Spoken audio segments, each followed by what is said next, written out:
사무엘상 9장 1절부터 11절입니다. 제가 먼저 읽도록 하겠습니다.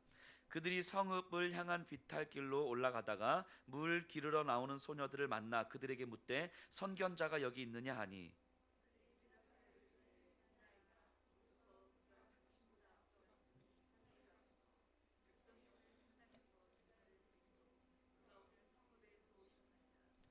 당신들이 성읍으로 들어가면 그가 먹으러 산당에 올라가기 전에 곧 만날이이다.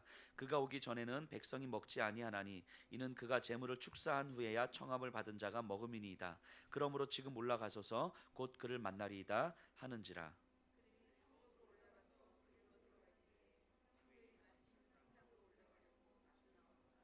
사울이 오기 전날에 여호와께서 사무엘에게 알게 하여 이르시되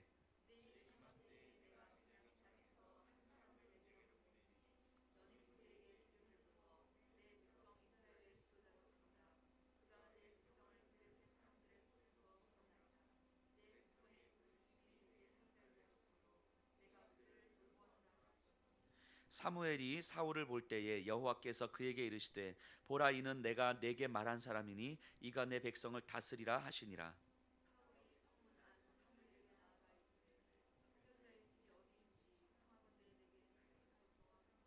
사무엘이 사울에게 대답하여 이르되 내가 선견자이니라. 너는 내 앞서 산당으로 올라가라. 너희가 오늘 나와 함께 먹을 것이요 아침에는 내가 너를 보내되 내 마음에 있는 것을 다 내게 말하리라.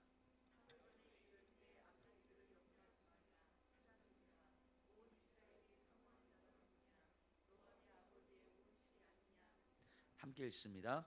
사울이 대답하여 이르되 나는 이스라엘 지파의 가장 작은 지파 베냐민 사람이 아니니까 또 나의 가족은 베냐민 지파 모든 가족 중에 가장 미약하지 아니하니까 당신이 어찌하여 내게 이같이 말씀하시나이까 하니. 아멘. 자리에 앉아 주시기 바랍니다. 지난주 요절 우리 다 암송하셨죠? 지난주 설교하면서 제가 요절을 빼먹고 넘어가서 어떤 분이 왜 요절 안 하냐고 어떻게 외웠는데 이렇게 말씀하시더라고요. 다 외웠으실 텐데요. 우리 다 같이 한번 사무엘상 8장 7절이었습니다. 한번 해볼까요? 시작. 여호와께서 사무엘에게 이르시되 백성이 내게 한 말을 다 들으라. 이는 버림이 아니요 나를 버려 자기들의 왕이 되지 못하게 함이니라. 아멘. 사무엘상 8장 7절의 말씀입니다. 자, 이번 주 요절은요 9장 17절입니다. 9장 17절 우리 같이 한번 읽어볼까요? 9장 17절 시작. 사무엘이 사울을 볼 때에 여호와께서 그에게 이르시되 보라 이는 내가 내게 말한 사람이니 이가 내 백성을 다스리라 하시니라. 아멘. 또 한 주간도 이게 말씀 좀 잘 묵상하시고요. 외워야지 하면 또 잘 안 외워져요. 그러니까 그냥 편안하게 하루에 10번씩 읽는다 생각하시면 됩니다. 월요일 10번, 화요일 10번, 수요일 10번, 그리고 시간이 조금 남으시면 5번 한번 더 읽으세요. 그렇게 해서 금요일 정도 되면 대충 이제 감이 딱 잡혀요. 다 못 외우셔도. 그리고 토요일쯤 돼서 쭉 읽으시면서 암송하시면 금방 암송이 됩니다. 그리고 암송하시는데 성경이 말이 좀 어렵잖아요. 함이니라, 하리라, 하셨나이다 뭐 등등. 근데 이런 것들 때문에 헷갈리시는 분들은요 그냥 그런 거 생략하고 외우셔도 됩니다. 그런 것들 때문에 암송의 방해가 받지 않도록 그 일단 내용을 충분하게 내 안에 소화시키는 게 중요합니다. 그래야 암송을 해야 단순하게 한 절의 문제가 아니라 주일날 들었던 말씀이 끊임없이 내 안에 새겨지게 됩니다. 자, 지난주부터 계속 이어지는데요. 이스라엘 백성이요 하나님 앞에 왕을 구합니다. 왕이신 하나님 앞에 다른 왕을 달라고 구하고 있는 거예요. 그러니까 이들은 하나님께서 우리를 도와주시는 것도 좋고 하나님께서 우리에게 능력을 주시는 것도 좋지만 우리는 그냥 일상 속에서 남들이 누리는 그 평안을 그냥 누리고 싶다고 이야기하는 거예요. 힘겹다가 하나님 은혜 주셔서 우리가 막 일어나고 힘겹다가 하나님 은혜 주셔서 또 다시 한번 세워지고 이런 것도 좋지만 그냥 일상적으로 하나님께서 주시는 은혜를 누리고 싶은 거예요. 그 요절에서도 봤지만 그런 이스라엘 백성을 바라보면서 하나님이 화가 나셨어요. 이는 너를 버림이 아니요 나를 버려 자기들의 왕이 되지 못하게 함이니라. 지금 하나님이 화가 나셨어요. 그런데요 한편으로 생각해 보면 이스라엘 백성이 입장에서 생각해 보면 이 왕을 요구하는 건 어찌 보면 극히 당연한 요구일 수도 있겠다 하는 생각을 합니다. 이들은요, 하나님을 알고 있었습니다. 그리고 하나님을 간간히 경험하기도 하고 하나님의 능력도 경험했어요. 근데 그럼에도 불구하고 이들이 일상적 생활, 이 많은 남들이 살아가는 그 일상적 생활을 보내는 시간은 엄청 많은 거예요. 하나님의 말씀을 듣고 하나님의 능력을 경험하는 시간에 비해서 일상을 살아가는 시간은 엄청 많은 거예요. 그러니까 그들의 생각과 마음이 세상에 있을 수밖에 없는 거예요. 그 시간 자체가, 이들이 하나님의 말씀을 듣고 하나님의 은혜를 누리는 시간이 한 10만큼이라면 이들이 일상을 살아가고 남들처럼 살아가는 그 시간 한 90만큼 되는 거예요. 물리적으로 비교가 안 돼요. 그 물리적 양의 시간이라는 게. 그러니까 당연히 이들의 마음을 지배하는 건 세상적 가치일 수밖에 없고 남들 살아가는 삶의 방식일 수밖에 없는 거예요. 근데 그런 그들이 하나님 앞에 온 거예요. 그들 나름대로 하나님 앞에 기도 제목을 가지고 온 거예요. 그리고 하나님 앞에 요구하고 있는 거죠. 하나님, 우리가 왕이 없는 거 아시죠? 남들에 비해서 우리가 많이 연약한 것도 아시죠? 우리가 강해지기 위해서는 우리에게 왕이 필요한 것 같아요. 하나님, 우리 기도 좀 들어주세요. 이들은요, 나름 하나님 앞에 나와서 기도하고 있는 거예요. 자기들이 하나님을 지금 배신하고 있는 거다라는 생각을 지금 못하고 있는 거예요. 그냥 그들에겐 그게 당연한 시간이었던 거겠죠. 그렇기 때문에 하나님 입장에서 보면, 성경을 보는 우리가 보면 지금 이 이스라엘 백성들은요, 자신들은 극히 당연한 말을 하고 당연한 요구를 지금 하나님 앞에 하고 있기 때문에 자기들이 무슨 말을 하고 있는지, 자기들이 어떻게 하나님을 지금 배신하고 있는지, 그래서 그 상황으로부터 자기들이 어떻게 일어나서 극복해서 나올 수 있는지 그들은 생각을 못할 거예요. 아마 못하고 있는 거예요. 이러다가 나중에 시간이 가면 이제 원망이란 원망은 하나님 앞에 다 하는 거죠. 하나님께서 왜 이런 왕을 세워주셨어요? 하나님께서 허락하신 왕이 왜 이 모양이에요? 하면서 원망이란 원망은 다 하는 거죠. 이들은 나름 하나님 앞에 기도했고 하나님의 응답으로 왕이 세워졌고, 그런데 하나님께서 세우신 왕이 별로였고, 그래서 책임은 하나님 앞에 있는 것 같고 하나님 앞에 원망하는 거죠. 아마 근데 지금은 그 모습들을 깨달을 수 없는 거죠. 근데 우리는 어떻습니까? 주일날 이렇게 말씀을 듣고 갑니다. 제가 매주 말씀드리지만 우리의 말씀이 주일용 말씀이 되면 안 돼요. 그래서 주일날 듣고 이렇게 쉬사라지는 말씀이 되면 안 됩니다. 그래서 끝나고 가다가, 운전하고 가다가 뒤에서 빵 한 번만 하면 갑자기 싹 사라지는 그런 말씀이 되면 안 됩니다. 생각해 보세요. 그 주일 들은 말씀이 무슨 말씀인지 기억도 못하는데 일주일을 우리가 신앙생활을 한다는 거예요. 이게 엄청난 모순 아닙니까? 우리가 들은 말씀이 어떤 내용인지 기억도 못하면서 우리가 신앙생활을 하는 거예요. 엄청난 모순인 거죠. 그렇기 때문에 말씀을 주일용으로만 들으시면 안 됩니다. 자, 어쨌든 안 드리는 것보단 나아요. 오셔야 돼요. 자, 그런데 주일 예배를 드리고 갑니다. 근데 이 예배 시간 한번 생각해 보세요. 일주일을 여러분들이 살아가시잖아요. 일주일을 살아가는 이 시간에 예배 드리는 이 시간은요, 극히 작은 시간이에요. 극히 작은 시간. 비교도 안 될 만큼 작은 시간이에요. 근데 이 비교도 안 될 만큼 작은 시간 가지고 일주일을 우리가 신앙생활 한다는 것 자체가 말이 안 되는 거예요. 이 시간은요, 우리가 살아가는 시간에 비하면 정말 조족지혈입니다. 그러니까 우리의 생각과 우리의 마음이 세상에 지배될 수밖에 없는 거예요. 이 한 시간 잠깐 예배드리고 찬양하고 기도했다고 해서 남은 일주일의 삶이 하나님의 은혜로, 말씀으로, 기도의 능력으로 살아갈 거라고 생각하는 건 엄청난 오산이죠. 우리는 그렇게 강하지 않습니다. 그렇기 때문에 우리가 살아가는 이 물리적인 양이 우리를 지배하게 되는 거예요. 그래서 우리가 좀 믿음이 있기 때문에 또 수요 예배도 나오고 또 금요일도 나오는 거예요. 또 때로는 새벽 예배도 나오고, 그리고 큐티도 하고 하시죠. 여기까지는 그냥 가장 기본이죠. 기본 중에 기본이죠. 자, 주일, 수요, 금요, 새벽 큐티. 자, 어쨌든 근데 이렇게 함에도 불구하고 그 시간들을 다 합쳐봐야 우리가 일상을 살아가는 시간에 비해서는 턱도 없이 적어요. 그러니까 자연스럽게 우리의 마음을 지배하는 힘은 말씀일 수가 없어요. 우리의 마음을 지배하는 힘은 하나님의 가치일 수가 없어요. 우리가 너무 익숙해진 이 세상적 질서와 세상적 가치일 수밖에 없는 거죠. 그렇기 때문에 우리가 하나님의 생각과 하나님의 마음을 쫓아가지 못하는 건 어찌 보면 굉장히 당연한 것입니다. 남들의 기준을 따라서 살아가는 건 당연한 거예요. 그렇기 때문에 이 자리에 오신 분들 중에서 나는 왜 이것밖에 안 되지? 내가 신앙생활을 30년을 했는데 왜 이것밖에 안 되지?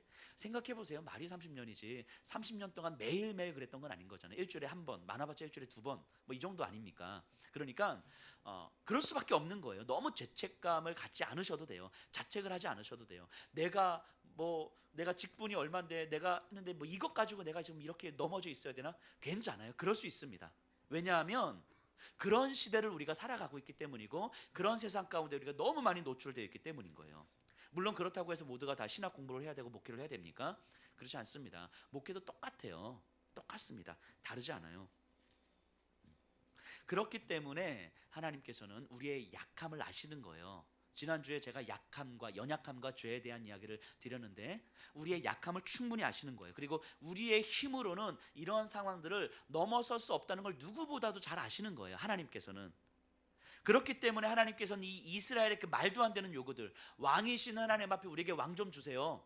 마치 여기 계신 분들이 제가 이렇게 목사인데 저한테 여목사님 우리에게 진짜 목사님을 좀 허락해 주세요. 목사님 같은 목사님 좀 허락해 주세요 라고 말씀드리면 제가 네 알겠습니다 하면서 조용히 가서 마음 아파하면서 그렇겠죠. 그런 거 하나님 앞에 우리에게 왕 좀 주세요 라고 요구하는 그 이스라엘 백성들에게 그럼에도 불구하고 하나님은 어떻게 하면 그들에게 복을 줄 수 있을지를 끊임없이 고민하시는 분이 하나님이신 거예요.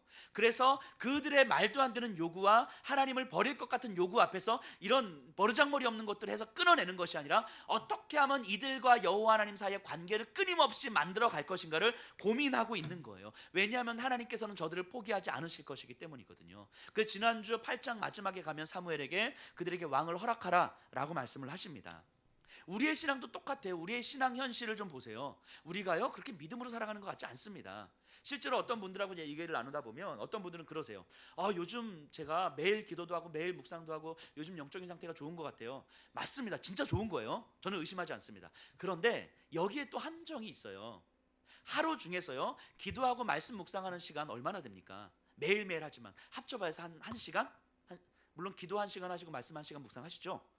그럼 2시간으로 잡아볼까요? 여기 계신 분들 기본 2시간, 기도 1시간 안 하면 그 기도 아니잖아요. 자 어쨌든 자 1시간으로 잡아보십시다. 24시간 중에 1시간이에요. 24시간 중에 1시간. 그리고 그 1시간에 영향력을 끼쳐서 2시간, 3시간까지 간다고 한번 생각해 보세요. 그럼 나머지 21시간은 그렇지 않은 시간을 살아가는 거예요. 그 21시간 동안에는요 때로는 우리가 짜증도 내고 때로는 우리가 분노도 내고 때로는 탐욕도 내고 때로는 음란함도 품고 때로는 온갖 많은 생각들 더럽고 추하는 생각들 하면서 살아가는 거예요. 그러다가 하루에 1시간, 2시간, 3시간 요 정도 말씀과 기도 묵상하는 거예요. 근데 이것을 가지고 우리는 요즘 제 영적인 상태가 너무 좋은 것 같아요 라고 이야기를 하는 거예요. 물론 좋은 거지만 이 영적인 상태가 좋은 것 같아요 라고 하는 말 이면에 숨겨져 있는 그래서 내 일상을 살아가는 내 마음의 작은 감정의 찌꺼기들 그런 것들을 못 보게 만들 수도 있는 거죠. 근데 그런 것들까지도 하나님은 다 아시는 거예요. 그러다가 어느 순간 좌절에 빠지고 절망에 빠지고 비참한 상태에 빠지고 그런데 그 상황 속에서도 하나님의 말씀 본문은 이것을 이야기합니다. 우리가 어떤 상황에 있는지 우리가 어떤 자격을 가지고 있는지와 상관없이 그것 가지고 하나님을 바라보는 것이 아니라 하나님의 신실하심과 하나님의 불변하시는 그 사랑과 하나님의 자비와 하나님의 은혜와 하나님의 긍휼을 가지고 나를 보라고 말씀하시는 거예요. 하나님은 우리의 연약함을 다 아시거든요. 우리가 무너질 수밖에 없다는 것도 다 아시거든요. 하루 24시간을 말씀 붙들고 살아갈 수 없는 존재라는 것도 아세요. 하루에 2시간, 3시간 이상씩 기도하는 게 너무너무 힘든 존재라는 것도 하나님 아시는 거예요. 기도하고 나서도 바로 짜증낼 수 있는 존재라는 것도 하나님 아시는 거예요. 그런 나를 바라보면서 내가 이것밖에 안 되는데 어떡하지가 아니라 그런 나 때문에 그런 나를 바라보면서 하나님 내가 어떡하지요가 아니라 그럼에도 불구하고 나를 향하신 그 하나님의 변하지 않는 사랑 나를 향해서 변하지 않는 그 하나님의 은혜로 나를 바라보라고 말씀하시는 거예요. 나의 그 어떠함과 나의 자격이 아니라. 그렇기 때문에 기독교는요 자격 싸움이 아닙니다. 자격 싸움이 아니에요. 내가 하나님 앞에 어떻게 설 수 있는 것인가, 어떤 자격으로 서는가, 누가 설 수 있는가, 누가 더 헌신하는가, 누가 더 헌신하지 않는가, 이런 자격 싸움이 아니에요. 기독교는요. 기독교는 좌절과 낙심, 분노와 절망, 때로는 무기력함, 나태함, 게으름에도 불구하고 여전히 같은 모습으로 기다려주시는 그 하나님의 은혜가 나로 하여금 강하게 만드는 거예요. 이거를 분명하게 이해하셔야 됩니다. 그래서 복음의 다른 말을 은혜라고 하는 거예요. 자격 싸움이 아닙니다. 하나님의 은혜가 나로 하여금 강하게 만드는 거죠. 오늘 본문은요, 그 마음으로, 하나님의 그 마음으로 보셔야 돼요. 오늘 9장을 읽을 텐데요, 하나님의 그 은혜, 변하지 않는 그 사랑하심으로 이스라엘 백성들의 그 어떠함과 상관없이 여전히 그들을 향하여서 복을 주시기를 원하시는 그 하나님의 마음으로 본문을 좀 읽으셔야 되는데요, 9장에 넘어가면서 갑자기 한 사람에 집중하게 됩니다. 1절 2절이에요. 9장 1절 2절 우리 함께 읽어볼까요? 시작. 베냐민 지파에 기스라 이름하는 유력한 사람이 있으니 그는 아비엘의 아들이요 스롤의 손자요 베고라스의 증손이요 아비야의 현손이며 베냐민 사람이더라. 기스에게 아들이 있으니 그의 이름은 사울이요 준수한 소년이라. 이스라엘 자손 중에 그보다 더 준수한 자가 없고 키는 모든 백성보다 어깨 위만큼 더 컸더라.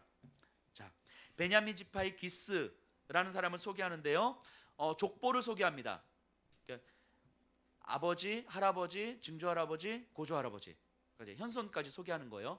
즉 족보에서 현손까지 이렇게 쭉 펼쳐갈 만한 집안이면 그래도 괜찮은 집안인 거예요. 괜찮지 않고 별 볼 일 없는 집안이면 그냥 누구의 아들 이렇게만 설명했을 텐데, 그래서 성경에서 족보가 길게 나열하면 이 집안은 그래도 좀 괜찮은 집안이다, 이렇게 생각하시면 돼요. 그런데 또 설명하는데요, 베냐민 지파의 기스라 이름하는 유력한 사람이 있으니, 유력하다, 이 유력하다는 표현이 룻기에서 보아스에게 표현되었던 말입니다. 그러니까 뭔가 좀 돈도 좀 있고 힘도 좀 있고 사람도 좋은 그 지역의 유지와 같은 사람이었던 것 같아요. 기스는 그런 사람이에요. 정말 집안도 괜찮고 유지와 같은 사람. 근데 그 기스의 아들이 사울이에요. 근데 사울을 어떻게 설명합니까? 준수하고 체격도 좋고 나무랄 데도 없는 청년. 뒤쪽에 보면 아버지 말씀에 순종도 한 것 같아요. 그러니까 인격적으로도 괜찮은 것 같아요. 마치 우리 청년 중에서 우리 현민이와 같은 정도? 예. 그리고 뭔가 얼굴도 괜찮고 체격도 좋고, 현민이가 누군지 저쪽 끝에 앉아 있는. 자, 너무너무 괜찮은 사람이라고 이야기를 하는 거예요. 너무너무 괜찮은 사람. 그러니까 누가 봐도 괜찮은 집안의 괜찮은 청년인 거예요. 그런데 그 3절 이하에서 사울에게 이루어지는 별로 특별할 것도 없는 그런 하나의 에피소드를 지금 이야기를 합니다. 어떤 거냐면 사울의 아버지 기스가 암나귀를 잃어버려요. 그래서 사울 보고 나귀 좀 찾아와라 라고 해서 사울이 종 하나를 데리고 나귀를 찾으러 갑니다. 여기저기 한참을 찾아다니는데 못 찾는 거예요. 그래서 어떡하지, 그만 돌아갈까? 라고 하다가 사울의 종이 우리 이 지역에 하나님의 선견자 사무엘이라는 사람이 있는데 가서 한번 만나볼까요? 그가 암나귀를 찾게 도와줄 수도 있어요 라고 해서 사무엘을 만나러 가서 사무엘을 만나는 거예요. 이 이야기예요. 이하의 내용은 그냥 특별할 것도 없는, 사울에게 그냥 또 누구에게나 이루어질 법한 그냥 그런 이야기예요.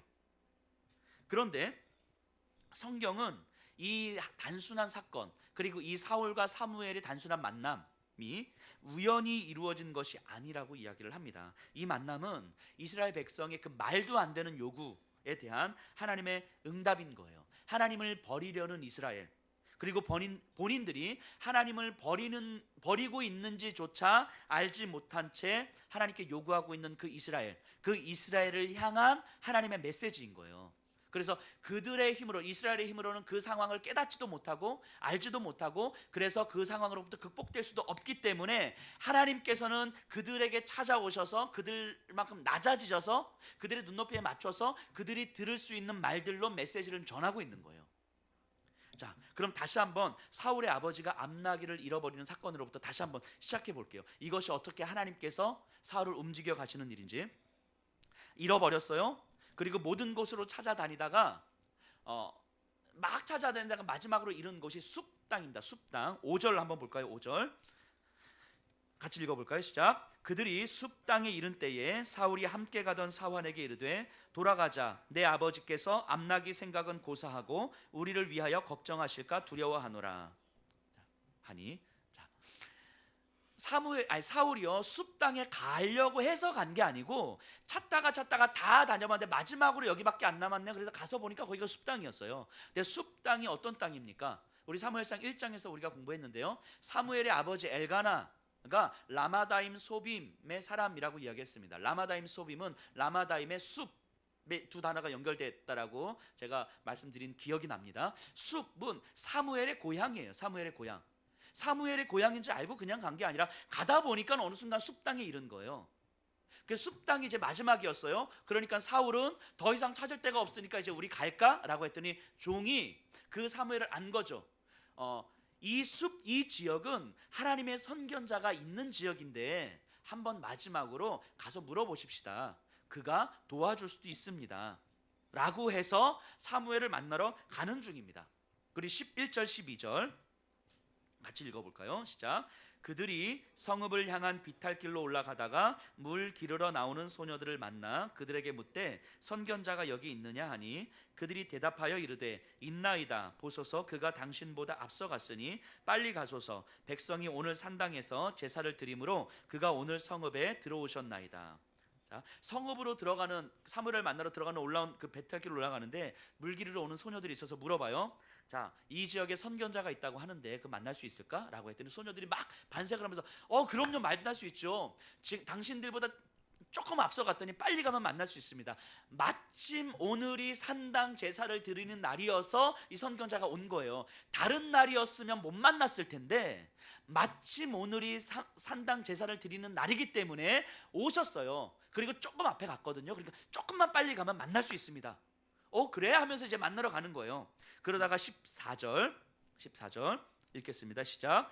그들이 성읍으로 올라가서 그리로 들어갈 때에 사무엘이 마침 산당으로 올라가려고 마주 나오더라. 사무엘을 만나러 가는데 마침 그때 사무엘이 만나는 거예요. 그래서 사울과 사무엘이 만납니다. 이 장면. 사울을 보세요. 사울은요, 사무엘을 만나려고 했던 것도 아니에요. 사울의 관심은 무엇입니까? 사울의 관심, 암나기 찾는 거예요. 암나기 찾는 것. 암나기를 찾을 수 있다면 사무엘을 만나도 되고 안 만나도 되는 거예요. 암나기를 이미 찾았다면 사무엘을 만나지도 않았을 것이고요. 사무엘을 만나도 암나기를 찾을 가능성이 없었다면 만나지도 않았을 거예요. 사울은요, 자기 삶에 최선을 다하고 있는 거예요. 자기 주어진 삶의 현장 가운데서 정말 최선을 다하고 있는 거죠. 암나기 찾는 것을 목표로 해서.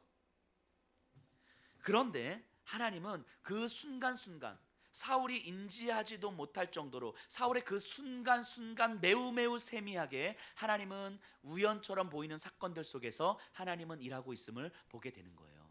아버지가 암나기를 잃어버리는 것부터 시작해서 숲 땅으로 이러는 것부터 시작해서 마침 그날이 산당 제사가 드리는 날이라는 것부터 시작해서 계속해서 본문을 조금만 더 자세히 보면 또 금방 알 수 있습니다. 자, 14절 읽었는데요. 이 14절은 18절로 연결되면 매우 자연스럽습니다. 18절 제가 한번 읽어볼게요. 사울이 성문 안 사무엘에게 나아가 이르되 선견자의 집이 어디인지 청하건대 내게 가르치소서 하니. 사울이 사무엘을 만나잖아요. 그런데 사울은 사무엘을 잘 몰라요, 누군지. 그러니까 사무엘을 만나서 이 지역에 선견자가 있다고 들었는데 선견자가 누구인지 우리에게 좀 알려주세요 라고 했더니 사무엘이 내가 선견자다라고 이야기하는 거예요. 그래서 만나는 거예요. 그러니까 14절에서 18절로 연결되면 굉장히 자연스러운 흐름입니다. 근데 그렇게 보면 15절에서 17절까지가 중간에 삽입되어 있는 내용이에요. 중간에 딱 들어와 있는 내용이에요. 그럼 어떤 내용인지 한번 볼까요? 15절 16절 같이 한번 읽어볼게요. 시작. 사울이 오기 전날에 여호와께서 사무엘에게 알게 하여 이르시되 내일 이맘때에 내가 베냐민 땅에서 한 사람을 내게로 보내리니 너는 그에게 기름을 부어 내 백성 이스라엘의 지도자로 삼으라. 그가 내 백성을 블레셋 사람들의 손에서 구원하리라. 내 백성의 부르짖음이 내게 상달되었으므로 내가 그들을 돌보았노라 하셨더니. 영화를 본다고 생각하세요. 영화의 장면이 쭉 흘러가다가 사울과 사무엘이 딱 만나는 장면이 나와요. 아직 둘이 대화하지 않았습니다. 뭔가 우연의 일치로 막 이루어지면서 사울이 오는데 마침 사무엘에서 딱 만나서 이제 대화를 하려고 하는 그 장면이 확 바뀌면서 시간은 어제로 지나가는 거예요. 어제의 시간으로. 어제의 시간에 하나님께서 사무엘에게 나타나셨어요. 그리고 내가 이스라엘 백성들의 얘기를 들었다. 내가 내일 이맘때에 베냐민 지파에서 한 사람을 보낼 건데 그가 이스라엘을 다스릴 자다. 너는 그에게 기름을 부어 그를 이스라엘의 지도자로 삼으라. 이렇게 이야기를 합니다. 자, 그러면서 16절에 보면 내 백성의 부르짖음이 내게 상달되었으므로 내가 그들을 돌보았노라. 내 백성의 부르짖음이 내게 상달되었으므로. 혹시 이 표현 어디서 본 것 같지 않습니까? 내 백성의 부르짖음이 내게 상달되었으므로. 똑같은 표현이 어딘가 나와요. 출애굽기에서 나옵니다. 애굽에서 노예로 신음하고 있던 이스라엘 백성들이 너무너무 힘들어서 신음하고 있을 때 하나님께서 이렇게 말씀하세요. 내 백성의 부르짖음이 내게 상달되었으므로, 이렇게 이야기하십니다. 즉 오랜 시간 400여 년이라는 시간을 기다리셨던 하나님께서 그들을 구원하시고자 마음을 먹고 모세를 불러주시는 거예요. 그럼 400년이라는 시간 동안 하나님은 그들을 사랑하지 않으신 것이 아니고 여전히 사랑하고 계시고 여전히 기다리고 계시다가 하나님의 때를 기다리셨던 거죠. 그리고 그때에 하나님께서 들으시고 모세를 보내주신 거죠. 마찬가지입니다. 지금 이스라엘 백성들을 향하여서 하나님이 여전히 사랑하시고 여전히 하나님의 은혜를 베푸시고 여전히 하나님의 때에 하나님의 방법으로 하나님의 사람들을 통해서 분명히 일을 하실 거라고 지금 말씀하시는 거예요. 그래서 사무엘에게 사울이 내일 이맘때에 올 것이라고 이야기를 합니다. 그렇게 해서 사울과 사무엘 만나는 거예요. 17절 보세요. 만났을 때 그 순간 하나님께서 사무엘에게 주시는 말씀이에요. 사무엘이 사울을 볼 때에 여호와께서 그에게 이르시되 보라, 이는 내가 내게 말한 사람이니 이가 내 백성을 다스리라 하시니라. 자, 사울을 바라보면서 하나님께서 말씀하시는 거죠. 네 앞에 있는 이 청년이 이스라엘을 다스릴 사람이다. 그러니까 사무엘은 사울을 바라보면서 이 사람이 하나님께서 허락하신 이 백성을 향한 하나님의 응답이구나 라고 깨달은 거예요. 제가 처음에 말씀드렸던 것처럼요, 이 장면을 하나님의 마음으로 바라보셔야 돼요. 이 사울과 사무엘의 만남이요, 이제 기가 막히지 않습니까? 어떻게 이렇게 만날 수 있을까? 우리가 볼 때는 암낙이 찾다가 어떻게 하다가 그냥 만난 거예요. 그런데 하나님께서는 이 만남을 매우 치밀하게 움직이시고 계획하셔서 사무엘을 만날 수밖에 없도록 만들어 주신 거죠. 그리고 이 만남은 그냥 하나의 만남으로 끝나는 것이 아니라 이스라엘이 역사를 만들어가는 만남이에요. 이 만남은 정말 기가 막힌 만남, 기가 막힌 장면 아닙니까? 하나님께서 그 이스라엘 백성을 바라보시면서 그렇게 일하시고 계시는 모습을 보여주시는 거예요.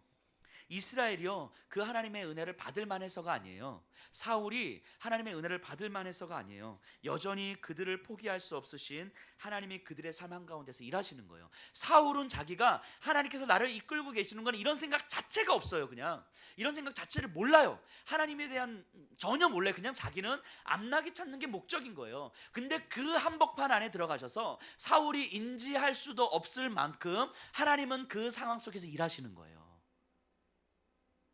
사울이 깨닫지도 못하는 그 상황 가운데서도 하나님은 일하고 계시는 거예요.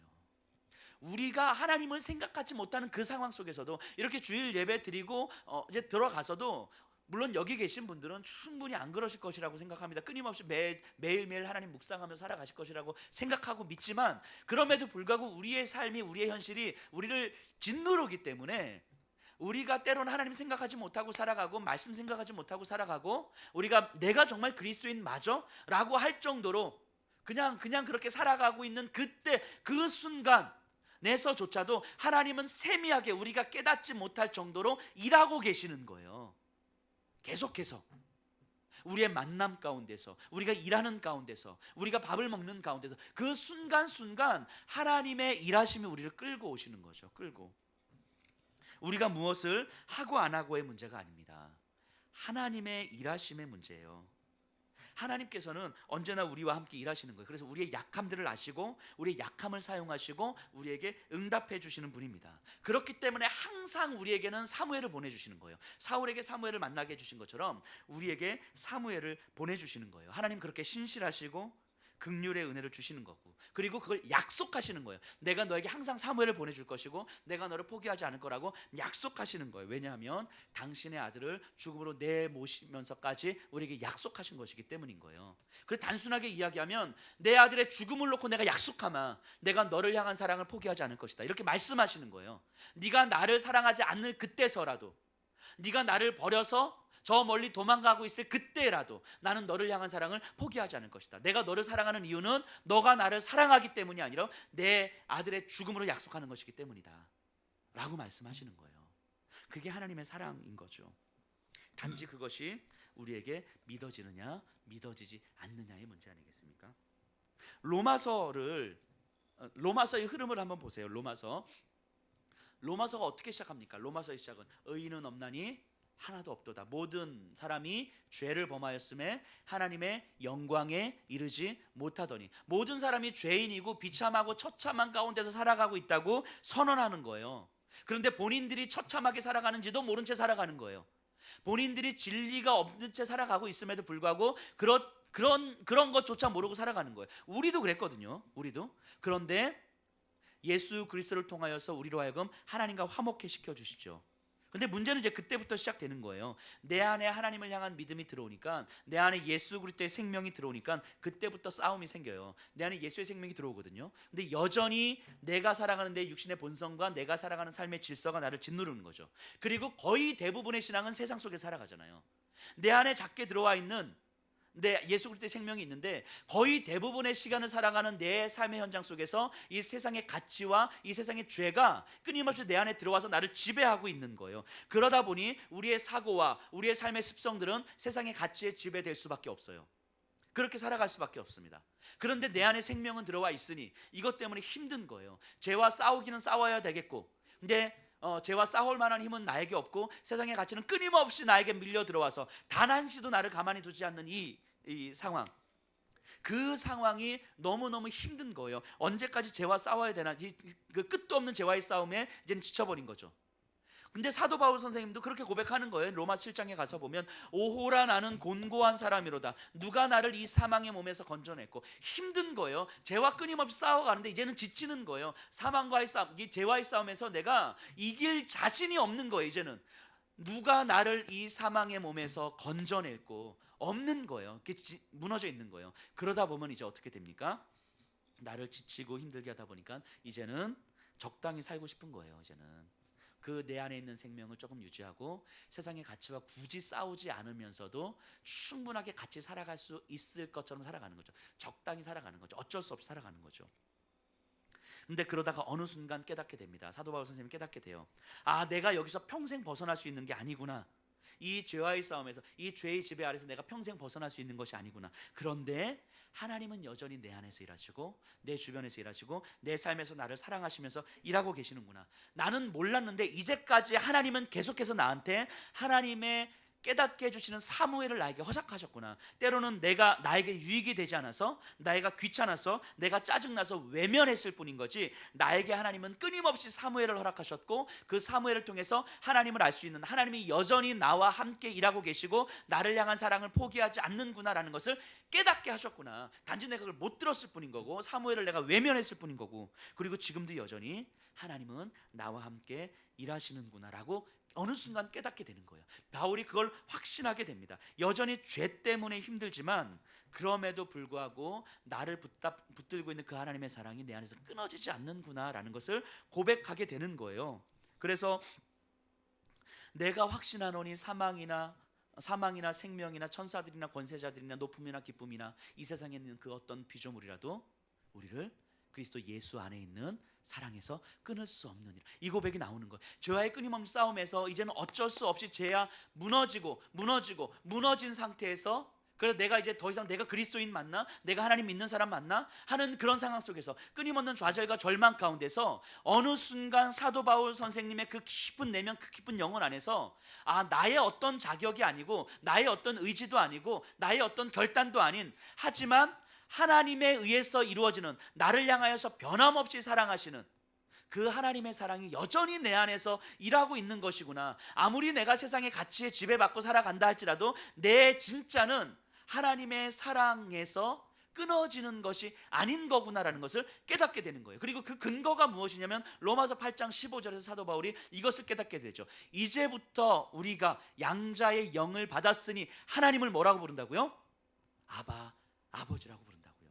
그 하나님께서 우리를 자녀로, 아들로, 딸로 삼아주신 거구나. 내가 잘나서 하나님의 아들, 딸이 된 것이 아니라 하나님은 당신의 아들을 죽이심으로 말미암아 나를 자녀 삼아주셨다고 약속하고 있는 거구나. 하나님에 의해서 이루어진 그 하나님의 사랑이 내 안에 들어오는 거구나.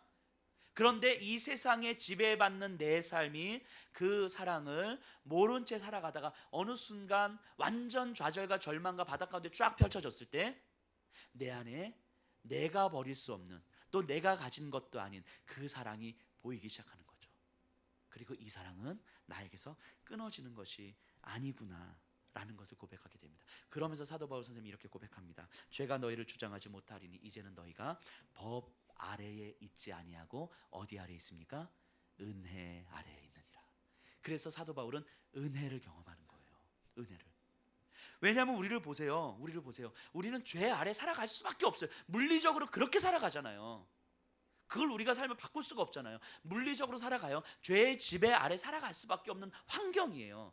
어쩔 수 없어요. 그런데 진짜는 알고 보니까 그 이면에 그 죄가, 이 세상의 가치와 세상의 죄가 나를 지배할 수 있는 것이 아니구나라는 것을 깨닫게 되는 거예요. 나는 더 이상 죄 아래 살아가는 존재가 아니라 은혜 아래 살아가는 존재구나. 왜냐하면 하나님께서 나를 붙든 손을 놓지 않을 것이기 때문인 거죠. 이 은혜를 확신한 사도 바울 선생님을 로마서 12장에 가서 이렇게 고백합니다. 너희는 이 세대를 본받지 말고 너희 몸을 하나님께 거룩한 산 제사로 드리라. 이건 사도 바울의 결단이 아니에요. 사도 바울의 의지적 열정이 아니에요. 선택이 아니에요. 사도 바울이 어떻게 해서 이런 고백을 하게 됩니까? 자격이 있어서가 아니에요. 믿음이 좋아서가 아니에요. 사도 바울 선생님이 어떠했어? 그냥 무너졌잖아요. 죄 가운데 무너졌잖아요. 죄 가운데서 내가 죄를 이길 수 있는 존재가 아니구나 좌절하고 절망했잖아요. 이 사망의 몸에서 누가 나를 건져냈고, 그런데 그 처절한 고백 가운데서 내 힘이 아닌 하늘의 그 하나님께서 나를 붙들고 있는 은혜의 손길이 경험이 되니까, 그것이 내 안에 있다라는 것이 내 안에 믿어지고 확신되어지니까, 아, 이것이 나를 강하게 만드는 힘이구나, 하나님의 은혜가 나를 담대하게 만드는 힘이구나라는 것을 깨닫게 되니까, 이제는 이 세상 가운데서 죄가 나를 지배하는 것처럼 보이고 죄가 나를 짓누르는 것처럼 보이지만 사실 알고 보면 너희는 나를 지배할 수 없어 라는 것을 고백하게 되는 거예요. 그러니까 이 세대를 본받지 않게 되는 거죠. 실제입니다. 진짜입니다. 우리의 삶을 보세요. 이제부터 월요일부터 다음 주 주일 우리가 얼굴 볼 때까지 보세요. 어떻게 살아가실 거예요? 우리가 하루 24시간 말씀과 기도로 살아갈 수 없잖아요. 세상이 나를 지배하는 것처럼 살아가실 거란 말이죠. 내 죄된 본성이 나를 지배하는 것처럼 살아가실 거예요. 분명히 그런 순간들이 시시때때로 있습니다. 하나님 앞에 뭔가를 하고 싶은데 그냥 귀찮아서 안 하고, 게을러서 안 하고, 싫어서 안 하고, 그럴 때가 분명히 있단 말이죠. 그런데 그때 우리가 우리의 영혼을 이렇게 선포했으면 좋겠습니다. 내 생각과 지금 내 마음을 지배하고 있는 그런 가치들, 죄의 가치들, 이 세상의 가치들, 너희가 나를 지배하는 것 같지만 진짜는 너희는 나를 지배할 수 없다라고 선포하셨으면 좋겠습니다. 나를 지배하는 힘은 죄가 아니라, 법이 아니라 하나님의 은혜다. 하나님의 은혜가 나를 지배하는 것이다라고 선포하셨으면 좋겠습니다. 그렇게 믿음으로 선포하시고 가세요. 그래서 나를 짓눌러도 나는 짓눌려지는 게 아니에요. 세상에 처참하게 살아가는 것 같아도 처참하게 살아가는 게 아니에요. 왜냐하면 하나님 나를 꾹 붙들고 놓지 않기 때문인 거예요. 베드로가 예수님을 3번 부인하잖아요. 왜 부인합니까? 뭐 때문에 부인하죠? 베드로는 너무 익숙해진 이 세상에서 갖게 된 두려움 때문이에요. 세상에 너무 익숙해져 있기 때문에 세상에서 갖게 되는 그 두려움 때문인 거예요. 우리 똑같잖아요. 우리는 세상에서 돈에 너무 익숙해져 있어요. 그러니까 돈 때문에 두려워하는 거죠. 세상에서요, 사람들의 인정에 너무 익숙해져 있어요. 그러니까 그것 때문에 두려워하는 거예요. 그냥 상상을 해보세요. 우리 주변에 있는 이 세상의 모든 사람들이 돈을 추구하지 않아요. 돈은 아무 가치 없는 것으로 여겨요. 우리는요, 돈 때문에 두려워하지 않습니다. 돈 때문에 염려하지 않아요. 그렇다면 이 세상이 그것을 추구하기 때문에, 그것 때문에 우리가 두려운 거예요. 이 세상의 자녀들의 교육과 좋은 학교와 성적대를 추구하기 때문에 우리는 그것 때문에 두려운 거예요. 그래서 그것이 안 될까 봐 두려운 거죠. 베드로가 두려워하는 이유는 그거였죠. 세상에 너무 익숙해서 그 익숙해진 것 때문에 내 안에 두려움이 들어오는 거예요. 그래서 예수님을 3번이나 부인하고 저주합니다. 그런데 예수님은 그 베드로에게 뭐라고 하지 않으세요. 한마디도 하지 않습니다. 그 베드로에게 예수님은 여전히 같은 모습으로 사랑한다고 말씀하시는 거예요. 하나님의 사랑이 떠나지 않아요. 베드로가 예수님을 부인했다고 해서 하나님의 사랑이 베드로를 떠나지 않습니다. 부활하신 예수님이 베드로에게 찾아오셨잖아요. 뭐라고 물어보십니까? 요한의 아들 시몬아, 네가 나를 사랑하느냐? 예수님 이렇게 물어보지 않으셨어요. 너 왜 나 부인했어? 너 왜 나 저주했어? 너 어떻게 그럴 수 있어? 예수님 베드로에게 그러지 않으셨어요. 예수님은 네가 나를 사랑하느냐? 너 나 사랑하는 거 맞지? 너 나 사랑하는 거 맞지? 그래, 나도 너 사랑하거든. 네가 나를 사랑하지 않을 때에도 나는 너를 사랑하거든. 너 나 또 부인하고 저주해도 그래도 난 너 사랑할 거거든. 너 나 무서워서 도망가도 여전히 나는 너를 사랑할 거거든. 베드로야. 이게 베드로를 바라보시는 예수님이셨어요. 이스라엘을 바라보시는 하나님이신 거예요. 지금 이 자리에 우리를 바라보시는 하나님이신 거예요. 지금 여기 한 분 한 분 지난 한 주간 동안 많은 일들 가운데 오셨을 거잖아요. 근데 그것들에 대해서 하나님께서 너 왜 그랬어? 왜 그랬어? 이러지 않으세요. 그럼에도 불구하고 내가 너를 사랑하거든. 그럼에도 불구하고 그 마음이 있음에도 불구하고 그 마음 가지고 지금 이 자리에 앉아 있음에도 불구하고 그 염려와 근심과 때로는 그 죄책감 때문에 짓눌려 있음에도 불구하고 그것 때문에 내 사랑이 변하진 않아. 그것 때문에 내가 너를 떠나진 않아. 이렇게 말씀하시는 거예요. 그리고 그것이 우리에게 들어올 때에, 그 마음이 우리에게 들어올 때에 우리에게는 그때 비로소 강함과 담대함이 생기는 것입니다. 말씀을 좀 정리하겠습니다. 이스라엘 백성을 향하여서 하나님은 이스라엘 백성의 율법에 대한 순종과 복종을 원하시는 것이 아니라 그들을 향한 하나님의 사랑을 말씀하시는 거예요. 그들이 인지하지 못할 때도 여전히 그들을 사랑하고 계셨으면 끊임없이 움직이고 계시는 거죠. 이제 오늘 이 예배의 자리도 마찬가지입니다. 하나님께서 우리를 간섭하셔서 아주 세미하게 간섭하셔서 이 자리를 몰고 오신 거예요. 이끌고 오신 거예요. 그리고 또 간섭하셔서 또 어디론가 몰고 가실 것입니다. 그리고 한 주간을 살아가실 거예요. 그 한 주간을 살아가시는 동안에 우리의 영혼 가운데 이렇게 선포했으면 좋겠습니다. 나는 죄 아래 살아갈 존재가 아니다라는 것이죠. 나는 은혜 아래 살아가는 존재다. 하나님의 은혜 가운데 살아갈 수밖에 없는 존재다. 이 세상의 그 어떤 피조물도 그 어떤 사단의 권세도 나를 우리 주 예수 그리스도의 사랑에서 끊어낼 수 없다는 것을 내 영혼이 선포합니다라고 고백하셨으면 좋겠어요. 그러면 무너지지 않습니다. 무너지지 않습니다. 그 은혜를 고백하면서 그 믿음의 강함으로 우리 다음 주에 또 승리하시는 모습으로 얼굴 다시 만났으면 좋겠습니다.